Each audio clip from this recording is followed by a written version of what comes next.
समुद्र के बारे में कौन नहीं जानना चाहेगा। जब समंदर से जुड़ी कोई बेहद खास और इंटरेस्टिंग जानकारी आती है तो हम सबके रोंगटे खड़े हो जाते हैं और जानने की जी तरसती है। आज हम जानेंगे और देखेंगे कि समंदर से मछली कैसे पकड़ते हैं और इन सब को सारे साल तो कैसे प्रोसेस करके प्रिजर्व किया जाता है। साथ में कुछ और इंटरेस्टिंग फैक्ट्स के बारे में हम इस वीडियो में जानकारी देंगे। लोगों को आखिर तरह तरह की बीमारियां क्यों नहीं होगी। जो मछलियाँ फ्रेश खाने को था इसको साल भर स्टोर करके रख कर खाया जा रहा है। यह है टूना फिश और यह है समुद्री मछली मार्केट में जिसका दाम बहुत ज़्यादा है।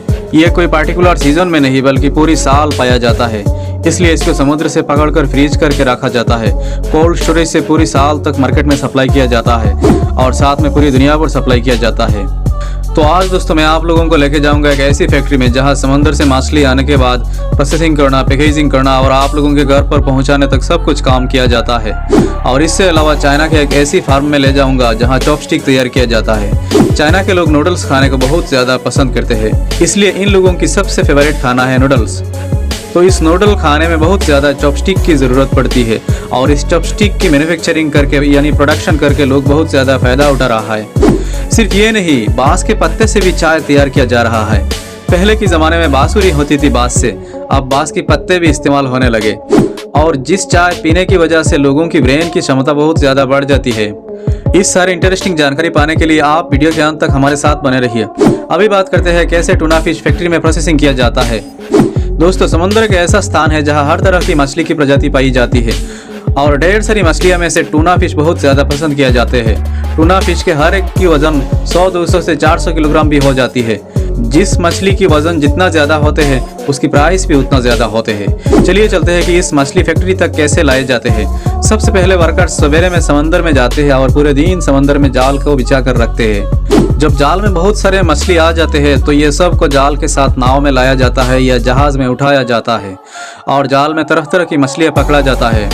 इसके बाद मछली की साइज या क्वालिटी या प्रजाति के अनुसार अलग अलग की कंटेनर में रखा जाता है और सबसे महंगी मछली को अलग कर लिया जाता है। और इन सब में से एक अच्छा और टेस्टी फिश है टूना फिश।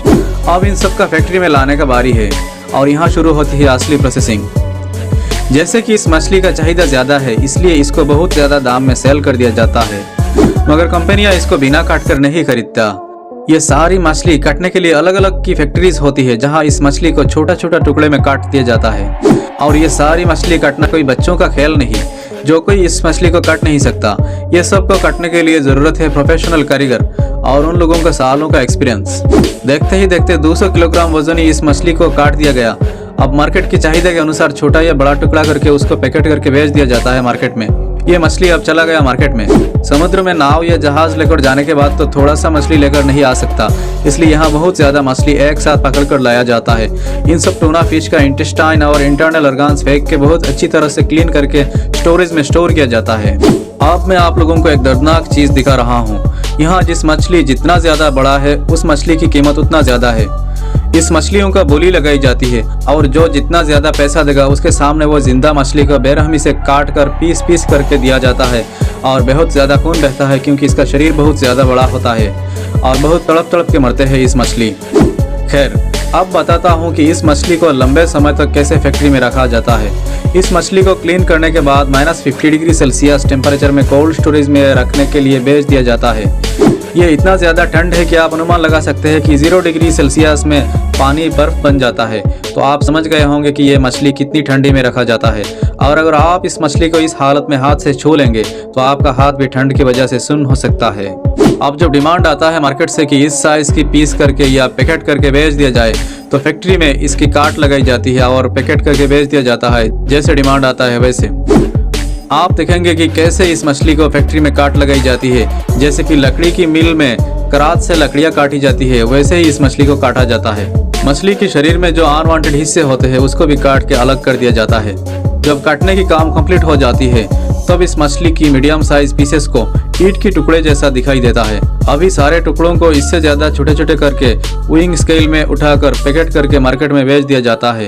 ईंट के टुकड़े जैसा फ्रोजन पीसेस को खरीद करने के बाद आपको गर्म पानी में रखना पड़ता है ताकि अनवांटेड बर्फ गिर जाए और इसकी नॉर्मल सॉफ्टनेस दोबारा आ जाए। इसके बाद आप इसको नॉर्मली फ्राई करके या पाक करके खा सकते हैं। लेकिन विदेशों में अक्सर देखा जाता है कि टोमेटो सॉस और सोया सॉस लगा के इसको कच्चा खाई जाती है। जापान में इस तरह के खाने को सशिमी कहते हैं। अब बात करते हैं दोस्तों बैम्बू फार्मिंग प्रोसेस की। कौन जानता था कि बैम्बू फार्मिंग भी बहुत लाभदायक व्यवसाय होगा एक दिन।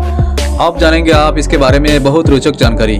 चीन की पॉपुलेशन दुनिया की सबसे बड़ी पॉपुलेशन है और चीन में हर कोई अमीर नहीं, बहुत गरीब लोग भी रहते हैं। इसलिए कम पैसे में बहुत लोगों को काम में लगाई जाती है और इससे बहुत ज़्यादा छोटा छोटा आविष्कार होती रहती है। एग्रीकल्चर में भी चाइनीज लोग पीछे नहीं। उन लोगों ने एक ऐसे बाम्बू की उत्पादन की है जिसके पत्ते से चाय भी बनती है और आप अंदाज भी नहीं कर सकते कि इस चाय दिमाग के लिए बहुत ज़्यादा उपयोगी और लाभदायक है। और ये मैं नहीं बोल रहा हूँ, ये साइंटिस्ट बोल रहे हैं। तो चलिए इसकी फार्मिंग और फुल प्रोसेसिंग कैसे किया जाते हैं देखते हैं। जिस बांस की पत्ते से चाय बनाई जाती है उस बांस की बीज से पौधे उगाई जाती है और पर्याप्त पानी मिलने से कुछ ही दिन में पौधे निकल के आते हैं। हो सकता है आप लोग बांस के पौधे जिंदगी में कभी नहीं देखा होगा, देखेंगे भी कैसे। हमारे यहाँ की जो बांस होती है वो बम्बू शूट से निकलते हैं, लेकिन चाइना के इस बांस में फूल, फल और बीज भी होते हैं। आप सब ने देखा ही होगा कि हमारे यहाँ एक साथ में बहुत ज़्यादा बांस होते हैं, लेकिन जिस बांस की हम बात कर रहे हैं वो अलग अलग भी बड़ा हो सकता है। जब कुछ ही महीने के अंदर बांस बड़ा हो जाता है तब उसके हार्वेस्ट करने की बारी आती है। बहुत सारे वर्कर्स एक साथ में ढेर सारी बांस को काट लेते हैं और ये सब को फैक्ट्री में ट्रांसपोर्ट कर लिया जाता है। फैक्ट्री में आने के बाद इससे अलग अलग की चीज बनाई जा सकती है। आप देख भी रहे हैं कि किसी चीज भी फेंकने की लायक नहीं है। अलग अलग जगह में अलग अलग की प्रोडक्ट्स तैयार किया जा रही है और इस सारी बांस के पत्ते से बनती है चाय। बहुत सारे वर्कर्स मिलकर बांस के पत्ते को छोटे छोटे टुकड़े में काट लेते हैं। अनवांटेड हिस्से को फेंक दिया जाते हैं और अच्छे हिस्से को धीमी आंच में हल्का उबाल दिया जाता है, जिसके लिए ये पत्ते हो जाती है नरम। उबले हुए बांस के पत्ते बाद में धूप में या ड्रायर में ड्राई किया जाते हैं और पैकेट में पैक करके बेच दिया जाता है मार्केट में। और ये चाय दिमाग के लिए बहुत ज्यादा लाभदायक है। और फैक्ट्री की दूसरी तरफ से इस बांस से चॉपस्टिक बनाई जाती है। अब इन सब की क्वालिटी टेस्ट करके मार्केट की डिफरेंट जगह में बेच दिया जाता है। तो दोस्तों आप लोगों ने देखा होगा कि कैसे बांस से और बांस के पत्ते से चाय और चॉपस्टिक तैयार किया जाते हैं। और इसके अलावा बांस से और क्या काम किया जा सकता है आप कमेंट करके बता सकते हैं। दोस्तों आशा करता हूँ इस जानकारी आप लोगों को बेहद पसंद आया होगा। वीडियो पसंद आए तो लाइक करके चैनल को सब्सक्राइब कर लेना ताकि ऐसे ही इंटरेस्टिंग वीडियोस हमेशा आप देखते रहे।